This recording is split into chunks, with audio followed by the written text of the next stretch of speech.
presentation will be on negativity bias. What is negativity bias?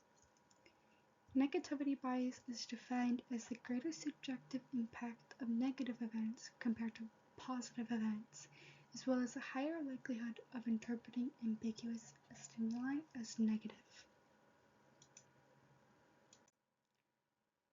My first real-life example is a TikTok that I saw while scrolling one night.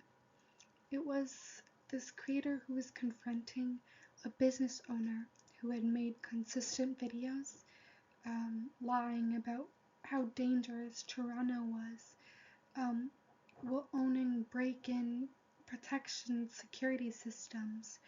So he was directly profiting off of his lies. I feel like this is a very clear example of negativity bias, as the lie is being called out in the video.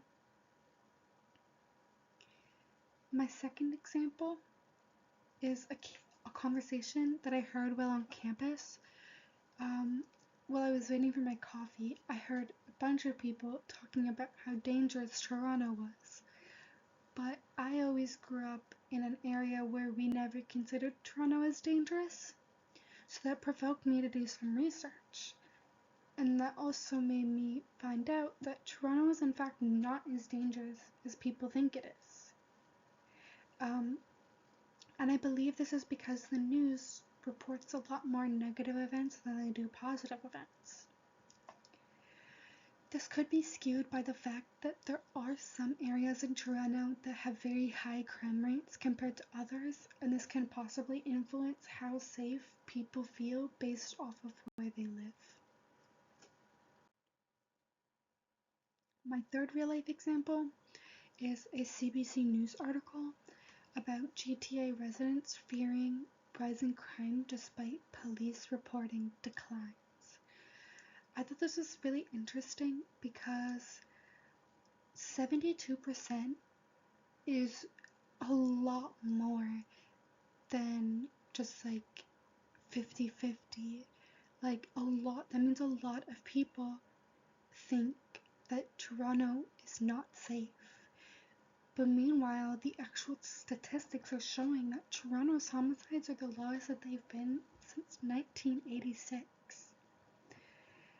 And so that type of disconnect really makes you wonder what's going on there. And I feel like what's really going on here is that negativity bias that we see almost every single day.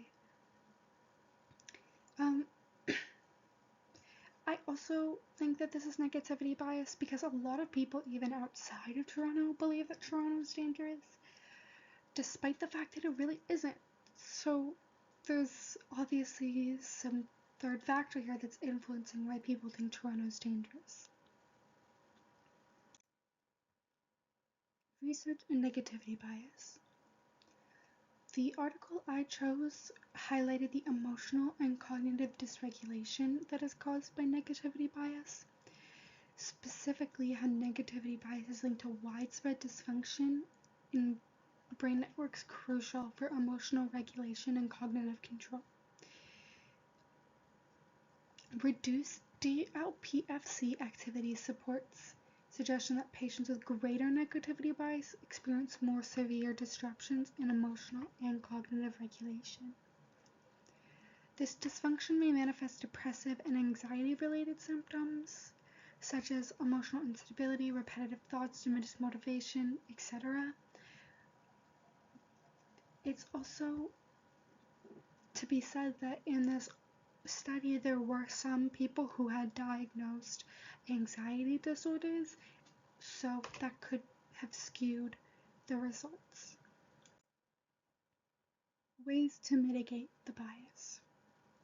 One way to mitigate this bias is by not relying on media to show the whole picture. Instead, you should do research on the topic to get a better view of what may or may not be happening, instead of relying on what other people might be seeing or hearing. Another way to potentially mitigate this bias is by limiting your media exposure, specifically social media, as they perpetuate a lot of negative media, which can cause you to have a very severe negativity bias. That's the end of the presentation.